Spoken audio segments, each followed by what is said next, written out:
solan hin jenne malee anaaf akkati viidiyoo sana hojjettu bareecheen beeka jechuudha. Dhaggeeffadhu. Bareecheen beeka. Ana uummatni na jaallata dhiisii dilii kana akkaataan ati itti guddatte akkaataa ati hiyyummaa kee himatte akkaataa ati rakkina kee keessa dabartee uummataaf ibsiteeni uummanni si jaallachuu danda'a. Isaan bara hiyyoomuun jechuudha. Bara hiyyoomuun cubbuu ta'e keessa jirra jechuudha. Hiyyoomuun cubbuudha. Namni hiyyoomee cubbuudha. Namni hiyyoomee hin arrabsamaa jechuudha. Waan jiru keessa garuu waan ati keessa darbite yookaas waan ati keessa jirtu namni si arrabse yookaan namni si tuqe jechuun baay'ee ulfaataadha. Hamileen kee jechuudha. Hamilee keeti. Jechuun jarri kuni hundi isaaniiyyuu tokko baay'ee hundi isaaniiyyuu Oromoodha. Hundi isaaniiyyuu Oromoo. Raachuus ta'ee Soolan ta'ee intala keessa maqaan ishee eenyudha? Intala keessa Soores ta'ee hundi isaaniiyyuu Oromoo. Garuu jecha isaan waliin jedhan ilaali. Jecha inni jedhuun ilaali. Hiyyummaa keetiin as baateetu hiyyummaa keetiin namni si jaallatee. Mee Itoophiyaa keessaa eenyutu sooressa? Itoophiyaan hiyyeessa miti amma immoo jedhee Itoophiyaan jechuudha. Nageenya kan Itoophiyaan beelaan sadarkaa sadaffaa qabattee badhaasarra geessetti.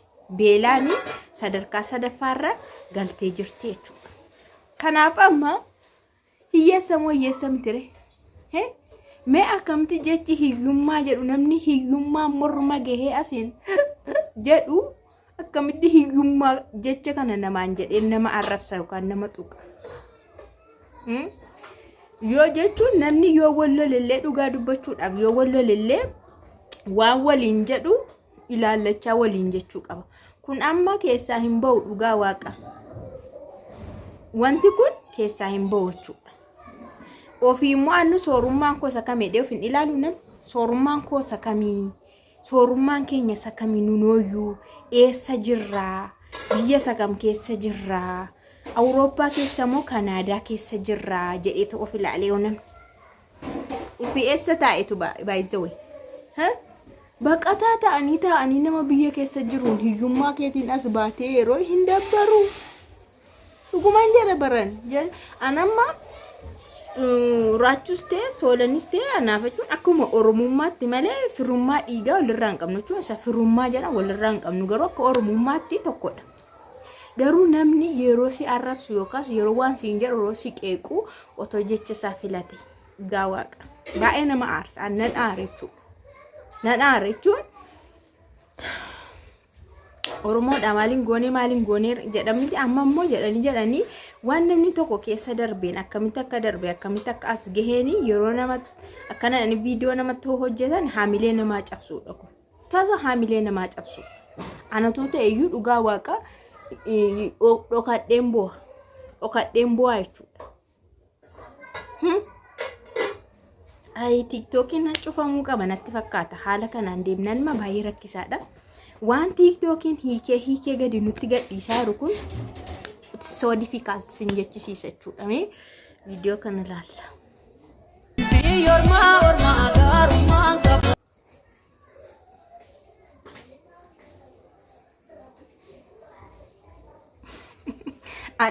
Garuu kun amma biyya Oromaa ta'uu masaa na shakke garuu maalidha seetanii mucaan immoo araba wayii fakkaata mucaa duuba ishii deemu sun immoo araba fakkaata malee ani kun biyyuma Oromaa ta'uu isaayyuu na shakke. Manni toon sirraa'in manni toon qulqullaa'in kotonni toon ka'in ofiyyuutu of hin qulqulleessin ofiyyuutu uffata of hin godhin kaamera durofanii biyya Oromaa maanii naananiina hin dabbaru uummata. Baay'een jibbisiisu. Waan TikTokiin kun hiikee gadi nutti gadhiisaa jiru an keessa hin jiru sinin jedha. An keessa hin jiru. Mee ishee kana faamoo yoo itti hafeewu yaa Rabbi. Yoo itti hafeewu ishee kana faa ilaala. Ishee kana faa otoo itti hafee TikTokii totti hafee. Waan TikTokiin hiikee gadi nutti gadhiisaa jiru nama nurraa qabu sun dhabe. Nama nurraa qabu sun dhabe. Nama nurraa hidhu sun dhabe. Ani garuu baguman TikTokii fayyadaman ta'e jechuun akkanatti TikTokara bagan ta'e. Lakkii abboo TikTokiin nama maraacha. TikTokiin waan si goosisu hin beekamu nama tokko jechuudha. Warra seeraa itti hojjetuuf immoo itti hojjetu bara. warra malaaqitii dhabuuf garuu malaaqitii isaan dhowwaa jechuudha. Kanaafiyyuu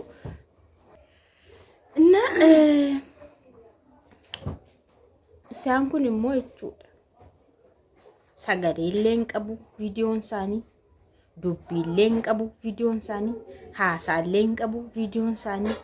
Mee amma maal tamalakkanna kanarra? Maal hubanna kanarra?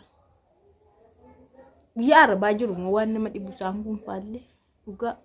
Garuu nama guddaa ta'anii biyya Arabaa yeroo deeman baay'ee nama aarsa dhugaa waaqa. Waan nuti kamiinsaayyuu namarraan bareedu, hojiin illee namatti ulfaata. Miidiyaa fayyadamuun illee baay'ee tokko sheemii nama qabsiisa. Egaa jaallattus jibbitus immoo biyya namaa yoo deemte dirqama miidiyaa fayyadamta malee namni sitti dubbatu hin jiru, namni si faana haasa'u hin jiru. Miidiyaa fayyadamta jechuudha. Namoota akkasii amma fakkeenyaaf kun haadha dhugaa waaqachuun haadholiidha nan kabajaa.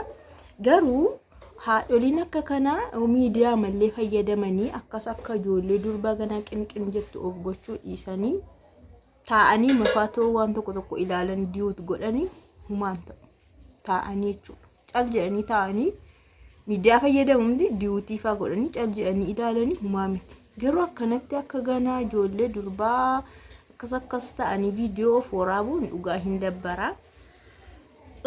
Kabaja dubartoota gurguddaafis kennamu miti jechuudha. Kanaaf namoonni gurguddaan fa'aa keessattuu namoonni gurguddaan TikTokii too fayyadamuu baatanii walumaa galatti namoonni gurguddaan TikTokii too fayyadamuu baatanii baay'ee gaarii. Namoonni gurguddaan haasaa taasisanii nama gorsuu, waan gaggaarii hojjechuu, fakkeenya gaarii ta'uu waan akkasii malee amma hojii ijoollee hojjechuun nama guddaa ta'anii dhugaa sirrii miti. Sirrii miti. TikTokiin waan baay'ee ganaa nu agarsiisuuf hiikee jechuudha. Hiikee waan baay'ee hiikee gadi nu agarsiisuuf jira. Ani bagumaan YouTuberra bichaa ta'e. Abbaate YouTubiin quumna gara siireesiidha YouTubiin. YouTubiin isa TikTok irratti namni marqee maal godhe as fidee sirreessa jechuudha. As fidee dikkitti himaa jechuudha. Argitanii? Garaagarummaa YouTube fi Facebook, garaagarummaa YouTube fi TikTok jechuudha. Kana jechuun warri YouTuberii muhuriidha jechuudha. Warri YouTuberii muhurootadha jechuudha. Sidoo namni nama arrabu beekaa midirasiin kalaadu namni nama fakkeenyaaf dogoggora keessatti immoo hubateetudha. Sirra waan hubateef dogoggora sitti hima. So muhurii yoo jedhe maal rakkoo qaba ishee kan hojjechuun dogoggoraare kanaafiyyuu ani bara baga TikTokerii sanan ta'ini baguma YouTuberii ta'e anyways YouTubetu hangafa akka Itoophiyaa keessatti illee TikTokiidhaafis gaa kana fakkaata ka oduun kiyya har'a. Warri arrabsitanis jirtu, warri akkasumas godhatanis jirtu. Akkas na godhu muudii makootuma gochuun danda'an amma sosochoon kun dirqama natti ta'eeti jedhamu natti caale